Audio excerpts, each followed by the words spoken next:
Início de mais uma emissão do programa Hora 10. É um prazer estar de novo convosco. Esta é uma emissão que tem controle técnico de Paulo Fernandes. Eu sou Marta Cília e hoje é Dia da Europa. Não poderia deixar de ter em estúdio comigo Marco Teles, gestor do Europe Direct Madeira, e Ana Rita Barros, formadora do Centro de Informação Europeia Jacques Delors. Antes de mais, muito bom dia a ambos. Bom dia, doutora Ana Rita Barros. Bom dia, doutor Marco Teles. Bom dia, Marta. Dia da Europa, comemorado anualmente a 9 de maio. Sempre evocamos esta data, tanto no Hora 10 como depois no Nós é Europa. E devo dizer que o Nós é Europa é fruto de uma colaboração com o Europe Direct Madeira, que também está a assinalar 10 anos de atividade. Marco Teles. Sim, nós efetivamente iniciamos tendo como entidade de acolhimento a Associação Insular de Geografia.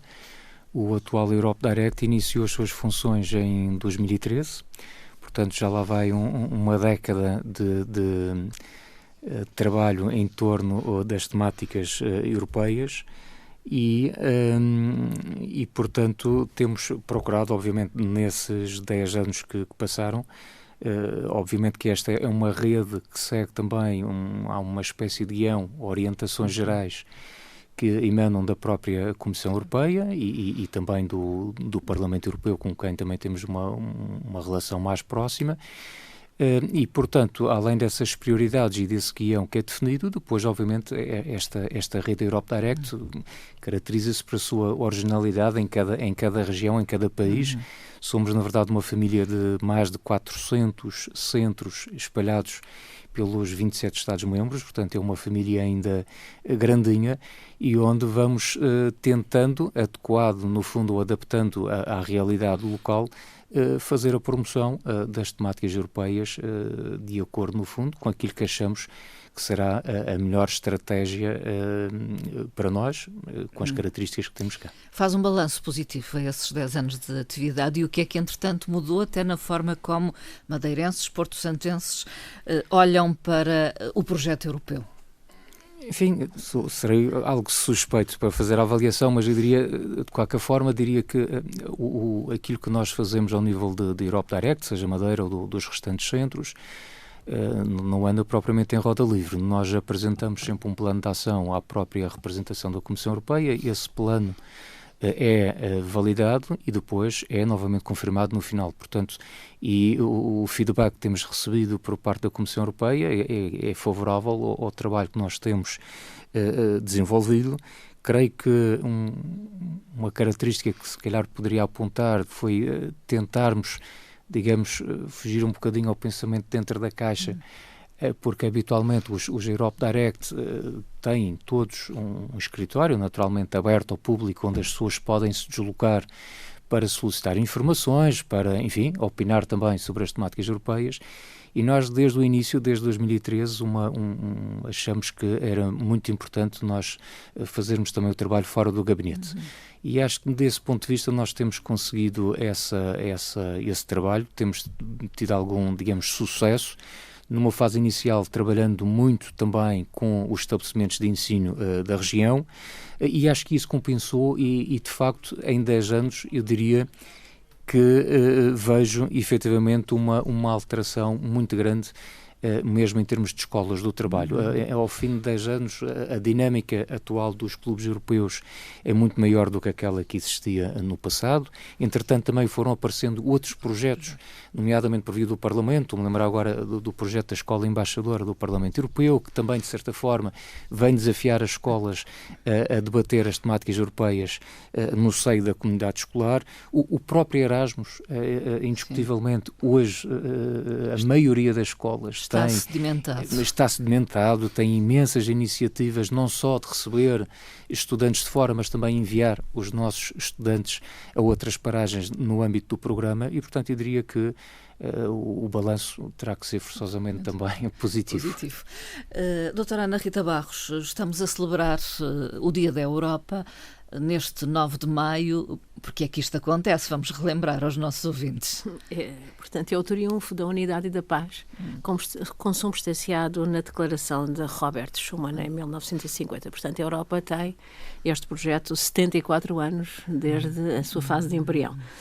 Foi este documento de Schuman que foi considerado fundador e constitui a pedra angular da cooperação europeia, da abertura, da transparência, da democracia e da unidade europeia, que são os símbolos e os valores da União Europeia de hoje em dia. 74 anos depois, muito mudou, só poderia ser assim, não é? A União Europeia não poderia ficar imobilizada no passado. Nem pode agora. Nem pode. Temos que ir para o alargamento, não é? Segundo a nossa opinião, mas, enfim, isso também é uma opção que vai ser posta em cima da mesa em junho próximo. Sim. Ou parar, ou abrir a União Europeia. Claro que as mudanças são sempre drásticas e nem todos os Estados-membros gostam, não é? Do alargamento a outros países. Da mudança, da dimensão, porque quando se aumenta, há sempre um reequilíbrio de forças e um reequilíbrio de poder, não é? E isso, enfim... E há a questão financeira também a ter em conta. Também, nós sentimos isso, nós portugueses que entramos em 86, juntamente com Espanha, sentimos isso quando foi o alargamento de 2004, porque tivemos, enfim, uma fase completamente... beneficiários de fundos, até porque o alargamento seguinte ao nosso, de 95, foi um alargamento que nos permitiu continuar a sonhar com os fundos. Sim. A partir de 2004 já não foi tanto assim. Portanto, a União Europeia mudou muito, esperemos que os valores se mantenham, isso sim. Esta edição deste ano coincide com 45 anos de um Parlamento Europeu, eleito pela primeira vez em 79 e com uma distância de um mês para as próximas eleições europeias, no caso português são exatamente de hoje a um mês. No dia 9 de junho. De 6 países fundadores, atualmente estamos com 27 e naturalmente, como até referiu a doutora Ana Rita Barros, perspectiva-se um alargamento no futuro próximo. Marco Teles, o que é que tem a dizer-nos sobre esse alargamento?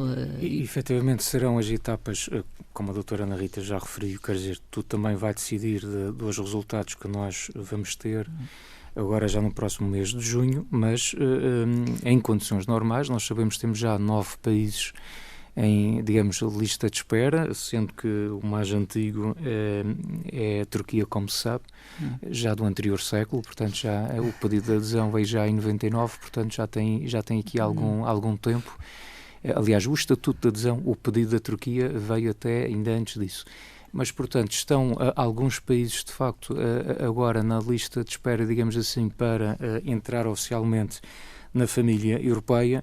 E o que se coloca aqui é desde logo, 3 questões. É garantir que estes países possam cumprir os tais critérios de adesão, como se sabe, os chamados critérios de Copenhaga, assinados em 93, portanto os critérios políticos, económicos, jurídicos também, garantir que esses países estão em condições de assumir as obrigações da entrada na União Europeia. Não há que facilitar. Nem se pode, quer dizer, não há ali muito, porque o guião é muito restrito no que toca às obrigações que os Estados têm que ter, que os países têm que seguir para poder ser um Estado pleno de direito dentro da União Europeia. Embora se nós efetivamente pensarmos, estava a Marta a referir a questão do facilitário, bom, e efetivamente se nós estava a lembrar-me da Ucrânia, por exemplo. Na questão da Ucrânia é realmente uma situação, se quisermos, excepcional, em circunstâncias totalmente distintas daquilo que aconteceu até hoje na história da União Europeia. Pois, portanto, dizia eu a questão dos critérios de adesão em condições normais. Depois coloca-se aqui o problema de se garantir o financiamento, que a doutora Ana Rita falava, portanto isto, traduzindo isto por miúdos, isto é a mesma coisa do que termos uma festa de aniversário com um bolo de 1,5 kg e termos 10 convidados e depois de um momento para o outro lembrarmos que queremos uma festa para 20 ou 30 e queremos manter o mesmo bolo. Portanto, não é possível, nós vamos ter que investir e vamos ter que reforçar o lanche. E depois coloca-se também aqui mais uma questão além do financiamento, que é porventura repensar a arquitetura institucional, porque uma coisa é o funcionamento da União Europeia a 27, que já percebemos tem também algumas limitações, não é fácil. Aliás, pelo contrário, tem sido, de certa forma, cada vez mais difícil. Mas, de um momento para o outro, se nós em vez de 27 tivéssemos 36, quer dizer, ou 32, o que fosse, obviamente que aqui a conjuntura seria diferente, a arquitetura é diferente, e isto acho que obriga a uma reflexão de como tornar o processo relativamente ágil e funcional. Doutora Ana Rita Barros, quer pronunciar sobre esta questão? Do alargamento. Do alargamento e enfim, de ter que repensar-se. Portanto, o Dr. Marco estava aqui a referir... O funcionamento da União Europeia. Estava aqui, com certeza, a referir-se aos tratados, logicamente. Há alguns dirigentes políticos europeus, inclusivamente há pouco tempo, esta semana, no princípio da semana, tivemos a declaração do antigo Presidente da Comissão Europeia, Durão Barroso, português, que foi Presidente da Comissão durante 10 anos e que dizia que era preferível haver um alargamento e depois tratar-se da parte jurídica, ou seja, de alterar os tratados. E isto porque Durão Barroso iniciou a sua presidência em 2004, como nós sabemos, e o alargamento de 2004 deu-se exatamente dessa forma. Primeiro alargou-se, então para se aprofundar o processo europeu. Recordemos 2004 e 2007, porque é considerado mais ou menos o mesmo alargamento do 10+2. O Tratado de Lisboa, atual, ainda em vigor, é 2009, é posterior a 2004. O que é que acontece? Há também os defensores de que muito mais do que os critérios de Copenhaga, neste momento, além dos novos países que venham a entrar, cumprirem os critérios do mercado único, as políticas orçamentais, os déficits, é importante que apliquem as regras do Estado de Direito, que muitas vezes tem sido limitada nos países que entraram nestes alargamentos mais próximos. Pode dizer-se que há algum receio que novos países possam no futuro o cumprimento não ter, e o que é que ou eles não cumprir? Defendem que de facto se desenvolva um acervo de governação democrática e a aplicação dos princípios do Estado de Direito, fazendo com que os países participem já antecipadamente nas decisões europeias sobre determinadas matérias, ou seja, uma entrada progressiva. Mesmo antes de serem países por direito, Estados-membros. E isto principalmente a políticas extensivas, que é o caso das políticas ambientais e energéticas. Porque se esses países não cumprirem, temos aqui um grande problema da implementação do Pacto Ecológico Europeu e das regras do Pacto Verde, como nós sabemos. Temos interno e temos externamente, porque se for só a Europa a cumprir e o resto não cumprir, temos o mesmo problema. É a questão dos pesticidas e da PAC, não é? Tem sido. Portanto, os nossos agricultores não reclamam só pelas questões internas, reclamam também, portanto, internas no caso dos fornecimentos que têm vindo da Ucrânia, reclamam também pela aplicação de determinadas medidas que não são exigidas pela União Europeia quando se importam produtos da América do Sul, por exemplo, não controlamos os pesticidas que são utilizados. Portanto, para não acontecer o que aconteceu muito recentemente e que todos nós nos lembramos com Estados-membros que aderiram em 2004, era integrá-los já nestas matérias, porque muito para além de cumprir as outras políticas, têm que cumprir o Estado de Direito, que é um dos princípios base da União Europeia. Marco Teles, falemos da presença da Europa no mundo e das relações que vai estabelecendo com outros Estados. Há, digamos, relações privilegiadas com alguns. Sim, a temática da presença da Europa no mundo é de resto, foi apresentada em 2019, nesta legislatura da Comissão Europeia, portanto 2019-2024, como uma das 6 prioridades. Portanto, como se sabe, a Comissão definiu 6 áreas-chave de atuação para este mandato, desde logo a começar pelo Pacto Ecológico Europeu, que foi a base, a nova estratégia de crescimento defendida para a União Europeia e que tem a sua grande meta em 2050, com o objetivo de nós sermos neutros do ponto de vista climático, mas há outras prioridades, nomeadamente a Europa preparada para a era digital, que está, de resto, a decorrer, a promoção do modo de vida europeu, um novo impulso para a democracia europeia, o colocar a economia cada vez mais ao serviço das pessoas e havia também exatamente aqui um ponto que era uma Europa mais forte no mundo. Portanto, a afirmação da Europa no mundo, que de resto, creio que nem von der Leyen, nesta altura, quando apresentou as prioridades, pensava propriamente o quanto este desafio se tornaria realmente importante, na medida em que, pelo meio, tivemos situações imprevistas. Tivemos, logo depois da tomada de posse, uma pandemia que mostrou algumas fragilidades que nós tínhamos a nível interno. Logo de seguida tivemos depois um outro problema com a invasão da Ucrânia por parte da Rússia e da constatação que nós tínhamos uma dependência energética abusiva em relação precisamente à Rússia.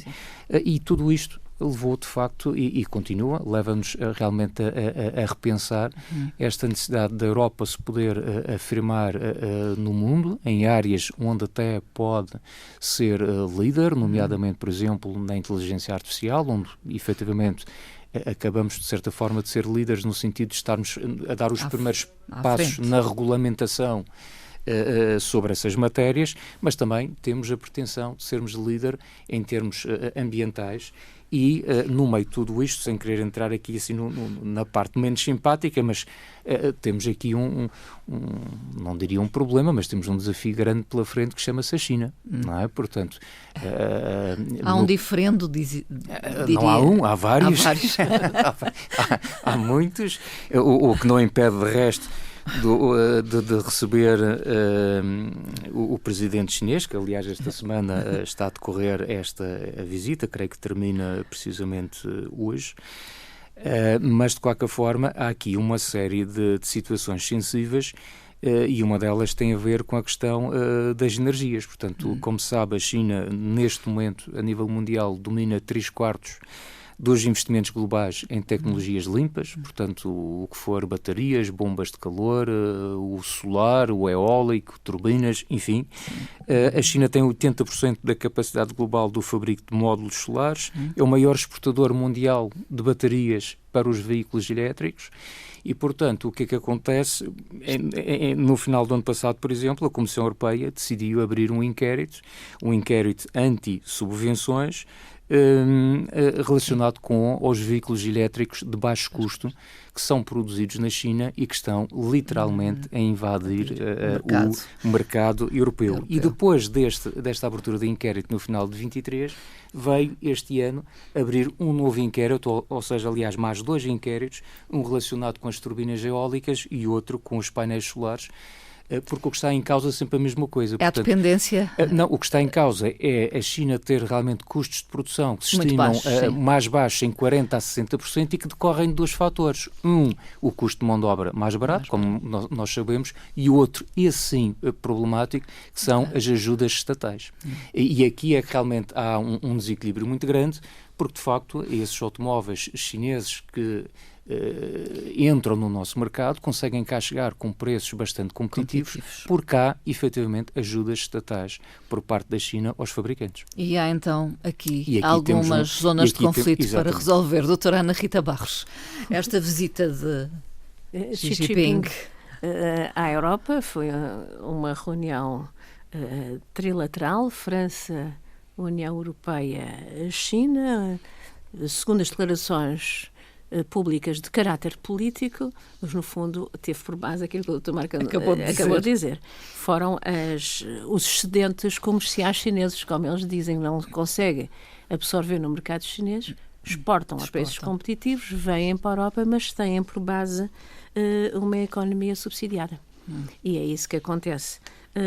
Claro que depois da parte da União Europeia houve algumas declarações, dizendo a Presidente da Comissão, antecipadamente à vinda do senhor, que essas medidas da China desencorajavam a industrialização da Europa, mas eu penso que temos que meter o dedo na ferida. Nós já devíamos ter pensado na industrialização da Europa muito antes, não é? Antes de desmontar do que agora. Pela parte da China, portanto, o mesmo silêncio, que é habitual na China são reservados nestas questões, convém-nos, não é?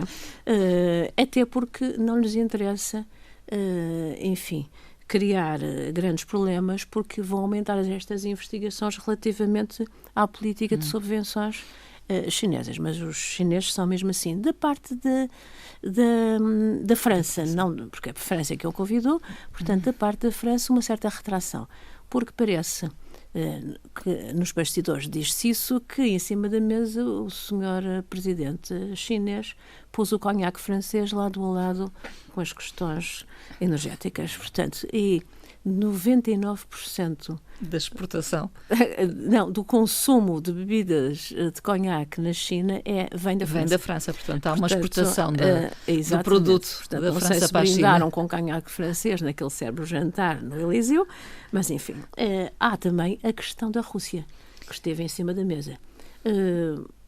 A China, com a sua conduta normal, disse que são apenas relações comerciais normais que estabelece com a Rússia e negou absolutamente quer o fornecimento de tecnologia, quer o fornecimento de capacidades militares russas.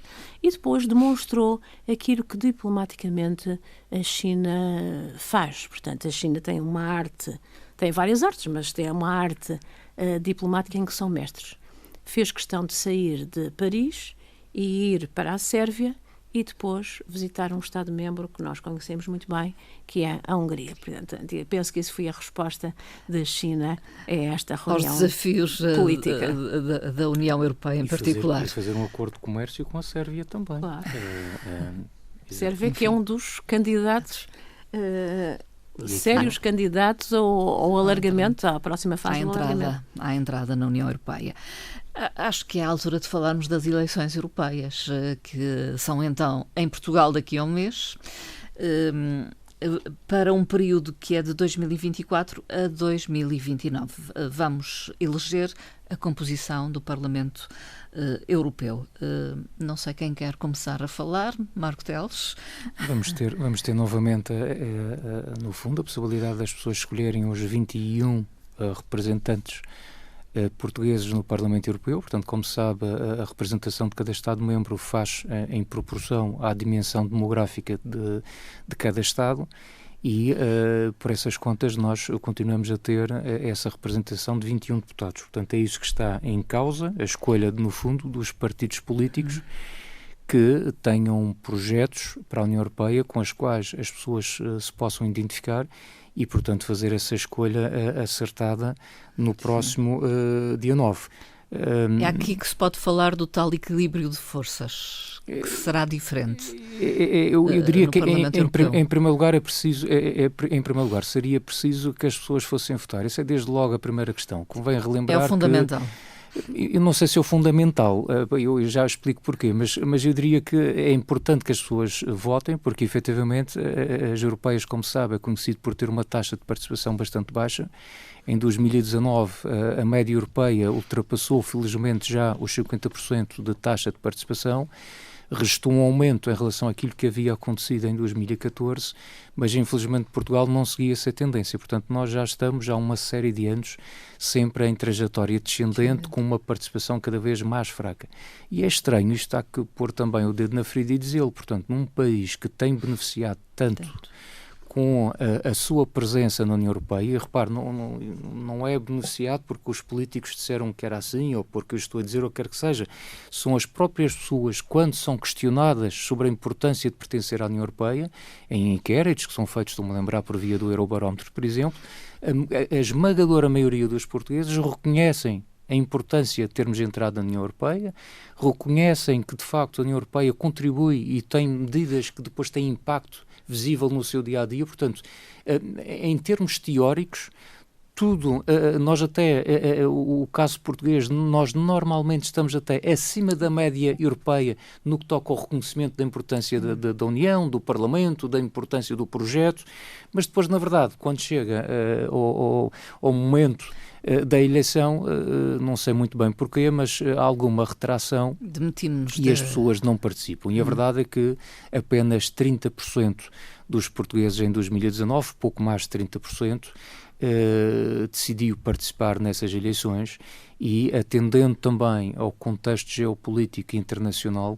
acho que estas eleições são de facto mais importantes do que nunca. Aliás, esta era efetivamente uma pergunta que se fazia no Eurobarómetro e a maioria dos europeus reconhece a importância de votar também devido às circunstâncias excepcionais que se vive a nível internacional. E, portanto, espera-se que haja uma participação maior, pelo menos a nível europeu. Os últimos dados do Eurobarómetro... Os últimos dados falam de quase 70% de taxa de participação, que seria incrível face aos atuais 50%, e em Portugal as estimativas davam uma participação de 50% e tais por cento. Eu acho que é um resultado muito otimista. E, honestamente, gostava que assim fosse. Gostava que acontecesse. E volto a dizer, aliás, o mesmo que disse em 2019. Nem me importa se a nível nacional se a gente ficasse pelos 30%. Mas gostava de ver aqui, pelo menos a nível regional, onde as pessoas realmente reconhecem a presença da União Europeia e o quanto a nossa presença, essa presença, contribui para modificar e desenvolver a nossa região. Eu acho que tínhamos aqui uma excelente oportunidade de mostrar esse reconhecimento e mostrarmos que nós apoiamos o projeto europeu e que temos uma palavra a dizer. Estou a dizer isso no sentido de, ao participarmos nas eleições e obtermos um resultado expressivo em termos de participação, isto também ia nos dar esta possibilidade de nós podermos reivindicar mais para a própria região, enquanto também região ultraperiférica, que se coloca imensos desafios nessa área. Talvez seja de dar a entender e explicar o papel do Parlamento Europeu. Vamos votar para aqueles que vão se reunir no Parlamento Europeu e decidir muitas vezes sobre os destinos, ou pelo menos legislar.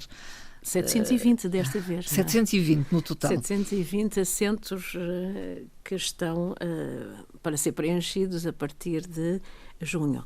Portanto, o Parlamento Europeu normalmente é visto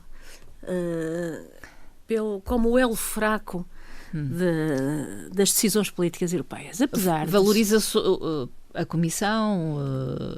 Dá-se mais protagonismo à Comissão pelo seu poder executivo, ao Conselho pelas questões de debate que nós conhecemos, e muito menos ao papel do Parlamento Europeu.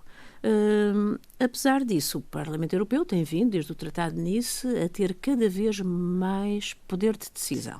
O processo legislativo ordinário, ou codecisão, como é mais conhecido, está neste momento a aplicar-se a cada vez mais políticas. No entanto, o seu papel é sempre subjugado pelas duas instituições que nós há pouco falamos.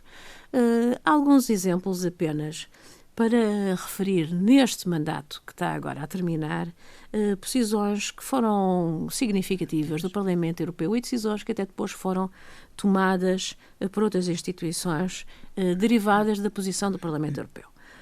Como sabemos, de 5 a 5 anos, o Parlamento faz audição prévia para a escolha quer do Presidente da Comissão, quer dos próprios comissários.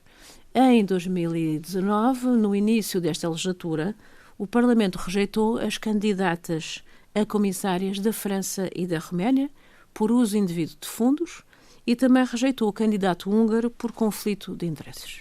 Portanto, este é apenas um exemplo do poder que tem, de facto, o Parlamento Europeu. Em 2021, instou a Comissão, que nessa altura estava um pouco hesitante, a ativar o mecanismo da condicionalidade do Estado de Direito, apelando mesmo para o Tribunal Europeu. Relativamente a um determinado Estado, que não, hoje, como é Dia da Europa, não vamos aqui a referir, mas indicando ao próprio Tribunal que a posição da Comissão era omissa relativamente à violação dos tratados. Sim. E, portanto, tinha que atuar e houve essa atuação. Com alguns efeitos, cancelou-se alguns fundos e depois voltou-se, mas pronto. Mas houve, de facto, essa tomada de posição. Depois, um outro caso que podemos aqui focar, em pleno Covid, o chamado Pfizer Gate. penso que nós não nos lembramos, uma troca de mails direta entre a Comissão e o CEO da farmacêutica, e que foi investigada, ainda continua esse processo no Parlamento, foi investigada pelos parlamentares, foi, enfim, referido uma chamada de atenção, digamos assim, entre aspas, e um apelo do Parlamento à transparência da Comissão ao tratar um assunto que era importantíssimo, como nós sabemos, que é a questão das vacinas. Portanto, aqui dei apenas 3 exemplos do poder crescente, e é para esse poder que nós vamos votar em junho, e temos que pensar o que é que nós queremos. Queremos uma Europa que progride ou uma Europa que fica parada? Queremos uma Europa que vai se abrir ou fica na mesma? Queremos uma defesa de interesses comuns a nível pan-europeu, ou queremos as preferências nacionais, como alguns partidos e algumas forças políticas tentam fazer querer? Enfim, é a decisão nossa. Os desafios que a Europa enfrenta são inúmeros, já aqui falamos, desde o pacto ao alargamento, passando pelas migrações, passando por esta economia protecionista, que agora, mesmo a nível europeu, já não é protecionista só a nível de empresas, é protecionista a nível de Estados. Há Estados mais protecionistas do que outros, e que fazem quase concorrência entre Estados, não é, de facto, um dos objetivos da União Europeia. O desafio geopolítico e as necessidades, como já dissemos, da Europa se afirmar ou reafirmar na cena mundial, porque a nossa política externa, que tem muito a ver também com a problemática da migração, enfim, não é suficientemente forte para nós nos impormos no exterior. Esse é um dos handicaps da União Europeia dos nossos dias. Votar é então fundamental, mas em que medida o contexto internacional e, em particular, a conjuntura nacional e até regional pode determinar uma maior ou menor participação nas eleições europeias?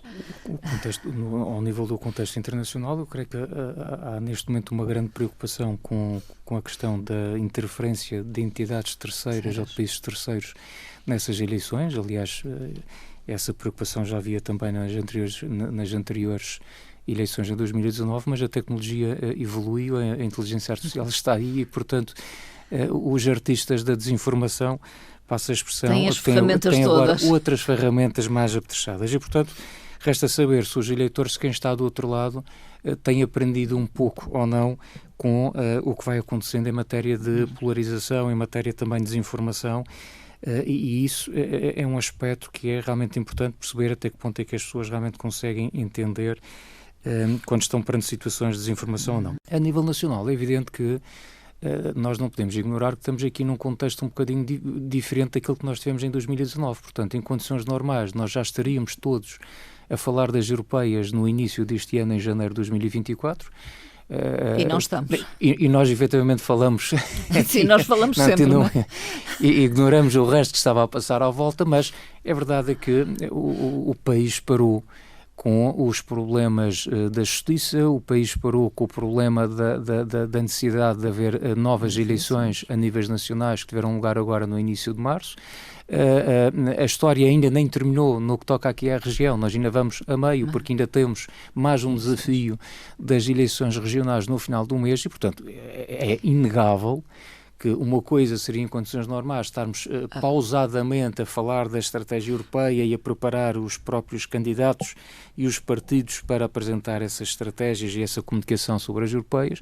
E outra coisa é esta situação atual que temos. É óbvio que, por exemplo, a nível regional, até o final do mês, até o dia 26, é óbvio que a prioridade vai recair certamente sobre as regionais. Não quer dizer que não vá aparecendo um tópico aqui ou acolá sobre as europeias, para então depois, logo depois no dia 27, naquele dia em que está toda a gente a festejar, porque é uma coisa também típica, mesmo os que perdem festejam, porque toda a gente sai vencedor no dia das eleições, por incrível que pareça, mas certamente no dia 27 aí haverá um arregaçar de mangas e começar a trabalhar rapidamente.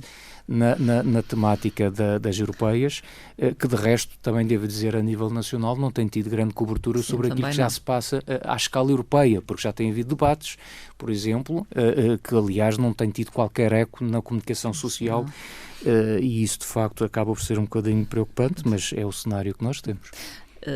doutora Ana Rita Barros, quer pronunciar-se sobre estas questões e talvez sobre o facto realmente de não vermos, por exemplo, alguma promoção ao voto e às possibilidades que o cidadão pode ter para votar mais facilmente ou não.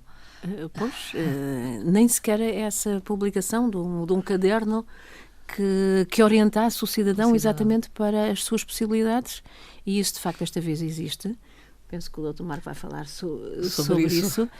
Mas é importante participar, porque está em jogo muito mais do nosso futuro do que quer parecer. Sim. Portanto, as decisões europeias têm muitas implicações no nosso dia-a-dia, nós não nos apercebemos disso, já temos aqui falado inúmeras vezes nesse facto, mas temos que pensar que de facto vem da Europa, não só os fundos, decisões que implicam com o nosso dia-a-dia, e é importante nós participarmos para depois a formação desse poder de decisão que é o Parlamento, que é a única instituição onde nós podemos interferir através do voto, mas que depois terá implicações com as outras instituições europeias, que é para depois não andarmos a reclamar das decisões do Banco Central Europeu, da política de juros, que enfim, que em junho vai ter um ajustamento em termos de redução das taxas, todos esperamos, mas como vemos, essas decisões implicam a nossa vida e temos que participar para depois participarmos nas decisões e participarmos nas consequências delas. Cada um tem que assumir a sua responsabilidade, é isso que está a dizer a doutora Ana Rita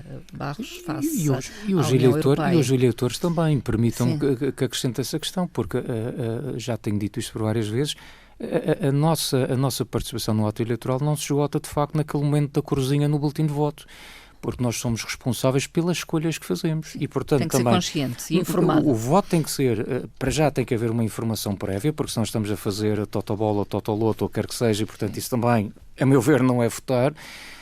Agora, nós temos que ter a consciência que vão surgir, ou há partidos candidatos para as eleições europeias que são contra o projeto europeu. E, portanto, as pessoas têm que perceber que não podem estar a votar de olhos fechados, porque há, efetivamente, partidos e há candidatos que querem ser eleitos para o Parlamento Europeu, mas que, na verdade, nem sequer concordam com o projeto europeu e acham que nós todos vivemos melhor se não houver União Europeia. Portanto, compete aqui a cada um se realmente é esse o seu objetivo. Bom, mas se as pessoas realmente entendem que há vantagens neste projeto, então terão que fazer as escolhas também de acordo com essas orientações, não é? O que é que poderá ser a composição do Parlamento Europeu após as eleições europeias? Sondagens muito recentes desta semana indicam, portanto, a subida muito ligeira do Partido Popular Europeu, dessa família europeia que nós conhecemos, mas também uma subida dos partidos de direita, o SR, dos conservadores e reformistas, e, portanto, que está ligado à família europeia da primeiro-ministro italiana, todos nós conhecemos, e de Identidade e Democracia, também um partido de direita, têm subido e sobem, aumentando o número de assentos, o que pode pôr em jogo a tradicional ou as tradicionais alianças que o Partido Popular Europeu, que normalmente é o mais votado, faz a nível do hemiciclo, com as consequências que nós conhecemos, e que há bocadinho o Dr. Marco referiu, de uma direita que é eurocética e que, portanto, não está lá para votar no projeto europeu, nem no aprofundamento do processo de construção europeia. Marco Teles, hoje é dia da Europa e o Europe Direct promove uma ação, um fórum, um debate que vai debater o futuro da democracia.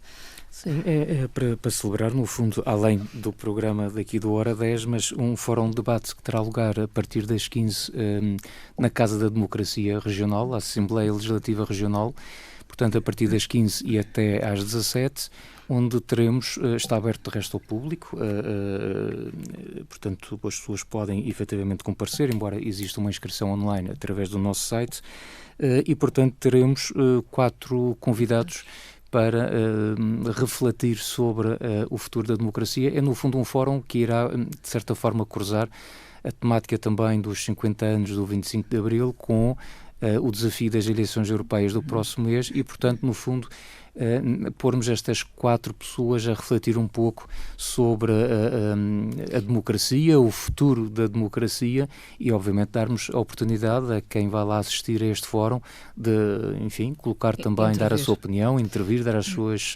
sugestões sobre esta temática. E quem são os convidados?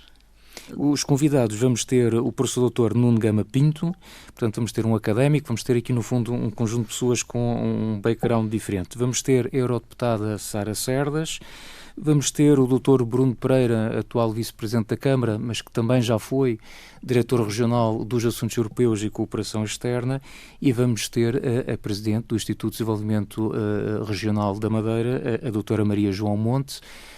Portanto, estas 4 personalidades dirigidas pelo jornalista Paulo Jardim.